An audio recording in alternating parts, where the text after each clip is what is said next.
Hi friends, welcome to Nipunagaraj the voice of truth. మీరు ఈ channel ఇంకా సబ్స్క్రైబ్ చేసుకోకుంటే వెంటనే సబ్స్క్రైబ్ చేయండి ఫర్ ఇన్స్టెంట్ అప్డేట్స్. ఇక ఈరోజు మా టాపిక్ అడవి శేష్ అన్నయ్య నటించిన డెకాయిట్ మూవీ రివ్యూ. మనకు తెలుసు కదా, అడవి శేష్ అన్నయ్య ఎసువంటి టాలెంటెడ్ ఆర్టిస్టో, ఎసువంటి సైన్మాలు తీసేటోడో, అసువంటి అన్నయ్య ఇసువంటి సైన్మా తీయడం ఏమిటి అని ఆశ్చర్యచకితులవుతున్నారు మన ట్రేడ్ పండితులు.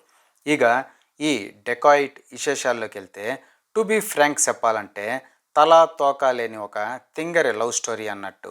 ఒక ఫీల్ ఉండదు, ఒక ఎమోషన్ ఉండదు, ఒక బొంగు ఉండదు, ఒక భూషానం ఉండదు అన్నమాట. మరి సైన్మా అంతా ఏముంటుంది అంటారా? ఏముండదు, గదే గదా చెప్పేటిది అని ఇసుక్కుంటున్నారు మన ట్రేడ్ పండితులు. అయినను సైన్మా విశేషాల్లోకి వెళ్లాల్సిందే అని మారం చేస్తే ఏం చేస్తాం? ఫదండి. అనగనగా రాయలసీమ, అందులో మదనపల్లె ఊరు అన్నమాట. ఇక రాయలసీమ అన్నారు కదా అని మన వీరు అడివిశేషన్నయ్య, హీరోయిన్ మృణాల్ ఠాగూర్ అకియాలు తమ రాయలసీమ యాసతో రాయలసీమ వాసులు సైతం ఏందిరా థాయ్, మన యాస ఇంత గబ్బుగా ఉండదా అని ఆళ్ళనాళ్ళు అనుమానించుకునే అంత హృదయంగా ఉందన్నమాట ఈ లీడ్ పేర్ రాయలసీమ యాస. ఇక ఈ గబ్బు యాసతోనే బాగా లవింగ్ చేసుకుంటారు. పేరుకే బాగా లవింగ్, కానీ స్క్రీన్ పైన ఒక అసుక్కు ఉండదు, ఒక పుసుక్కు ఉండదన్నమాట. అంతా ఎదవ సోది తప్ప. అసలు ఈ డైరెక్టర్నియా ప్రేమ కావ్యం తీద్దాం అనుకున్నాడో లేక జీడి పాకం చేద్దాం అనుకున్నాడో ఇంటర్వెల్కి కూడా మన పీత బుర్రలకి అర్థం కాదనమాట. ఇక స్పాయిలర్స్ సింతకాయలు అన్నీ పక్కన పెట్టేసి చెప్పుకుంటూ వెళ్తే, మన వీరో అన్నయ్య జైలు జీవితంలో ఉంటాడు. దానికి కారణం హీరోయిన్ అకియా అని చెప్పి పగతో బాగా రగిలి రగ్గడుగా తయారవుతూ ఉంటాడు. ఇక ఎట్టాకైనా జైలు గోడ దూకేసి వచ్చి వెన్నుపోటు పొడిచిన హీరోయిన్ అకియాకి గుణపాఠం చెప్పాలనుకుంటాడు. కానీ తప్పించుకొని వచ్చిన వీరో అనియా ఏమిటికి హీరోయిన్ పైన పగ తీర్చుకోడు. వాట్ ఈస్ దట్ లడ్డూలో ఫ్యాక్టర్?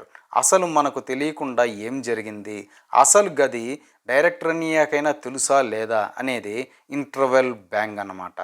ఇక బ్రేక్ తీసుకున్న మనం నిట్టూరుస్తూ పాస్ పోసుకుంటూ ఎలా ఉండే అడివిశేషన్నయ్య ఇట్టా అయిపోయాడు ఏమిటి, గా లడ్డూలో స్టోరీ ఏమిటి, గా లఫూట్ స్క్రీన్ ప్లే ఏమిటి, అంత హతవిధి. జీవిత చక్రంలో అందరూ షుగర్ క్యాన్లా నలిగిపోవాల్సిందే, గంగ బతకాలంటే ఈశ్వర్ చావాల్సిందే, గదే విధి అంటూ నాన్సింక్లో పాస్ పోయడం అయిపోయి చాలాసేపు అయినా ఇంకా ఖాళీగా పట్టుకొనే ఉన్నాం అని గ్రహించి, ఛీ ఏమిటి పరధ్యానం అనుకుంటూ చకచకా వెళ్ళి పెప్సీ కొనుక్కొని మళ్ళీ సెకండ్ హాఫ్కి తయారవుతామన్నమాట. ఇక సెకండ్ హాఫ్ అంతా వీరోనియా హీరోయిన్ అకియాలు రాబరీలు, సేజింగ్లు, పోలీస్ బాబాయిలతో ఫైటింగులు చేస్తూ ఉంటే మనకు ఒక మినీ ధూమ్ సిరీస్ చూసిన అనుభూతి కలుగుతుందన్నమాట. ఇదేం దిక్కుమాలిన ప్రేమ కథరా, ప్రేమ లేదు సరే, కనీసం కథ కూడా లేదు కదరా నాయన అని పక్క సీట్లో వాడిని ఓదారుస్తూ ఉంటాం. ఇక ఆపండ్రా మీ సేజింగులు అని ఇసుక్కున్నాక ఒక ట్విస్ట్ అన్నమాట. గదేంది అంటే సస్పెన్స్. గదేదో తెలుసుకోవాలంటే ఈ టార్చర్ అంతా మీరు కూడా అనుభవించి తీరాల్సిందే. అలా ఇదేం బొక్కల ట్విస్ట్రా స్వామి అని ఆస్వాదిస్తూ ఆ విధంగా ముందుకు వెళ్తున్న మనకి డైరెక్టర్ అనియ ఇంకొక ఫైనల్ పంచ్ ట్విస్ట్ పేరుతో ఒంగోబెట్టి ఒక్కటి గుద్దుతాడు. దాంతో ఓరి నా యాల్ది గిందుక గీ సినిమా ట్యాగ్ లైన్ ఒక ఫ్రేమ కథ అని పెట్టింది.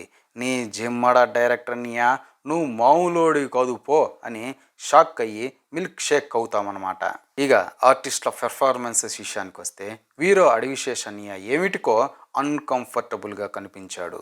క్యారెక్టర్ లేని క్యారెక్టర్ని అర్థం చేసుకోవడంలో తడబడ్డాడో, లేక రాయలసీమ యాసకి ఇబ్బంది పడ్డాడో, లేక మృణాల్ అకియా అని డైరెక్టర్ అనియ ముట్టుకోనివ్వట్లేదు అని ఫీల్ అయ్యాడో కారణం తెలియదు. కానీ గిదైతే మన అడివిశేష్ అన్నయ్య అస్సలు కాదు. ఆయన బ్రహ్మాండంగా రక్తి కట్టించిన సైన్మాలు మనం చూసాం. ఇందులో ఇంటెన్సిటీ లేదు, ఎమోషను లేదు, పెద్దగా ఎక్స్ప్రెషను లేదు. ఏంటో మరి ఫాల్ట్ ఎక్కడుందో మరి.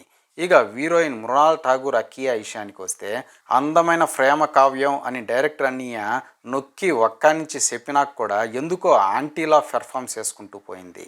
ఇదెక్కడ వంట లెక్క పెర్ఫార్మెన్స్ అకియో అనుకుంటూ మనం తరించిపోవడం తప్ప చేసేదేం ఉండదన్నమాట. ఇక వీళ్ళిద్దరి మొహాలే ఎంతసేపు చూస్తాం అనుకున్న డైరెక్టర్ అనియ గా అనురాగ్ కశ్యప్ అంకుల్ని పట్టుకొచ్చాడు. ఇక ఆ అంకుల్ కూడా ఈ ప్రేమ కథా కావ్యానికి తూట్లు పొడవడానికి పెద్ద ల్యాగ్ తీసుకోకుండానే ట్యూన్ అయిపోతాడనమాట.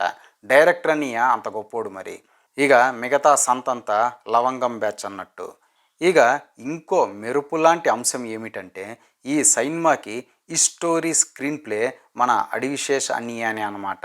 దీనికోసం ఈయన 3 ఏళ్ళు ఎందుకు నాశనం చేసుకున్నాడు, మాకిస్తే జిరాక్స్ షాప్కి వెళ్ళి గంటలో తెచ్చేటోళ్ళం కదా, గిదే గుండెకాయ ప్రేమ కథ బౌండెడ్ స్క్రిప్ట్ అని వాపోతున్నారు మన ట్రేడ్ పండితులు. సర్లే ఏం చేస్తాం.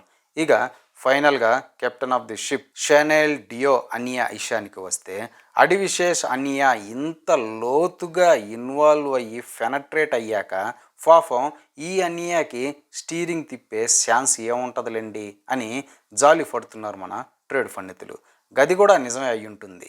అలా మొత్తంగా ఈ ప్రేమ కథ డెకాయిట్కి వెళ్ళి కాయలు పిసుక్కునే కన్నా ఎంచక్క 1/2 కేజీ దొండకాయలు తెచ్చుకొని కొరుక్కొని తినండి బాగుంటుంది, సమ్మర్లో మంచిది కూడాను అని హితవు పలుకుతున్నారు మన ట్రేడ్ పండితులు.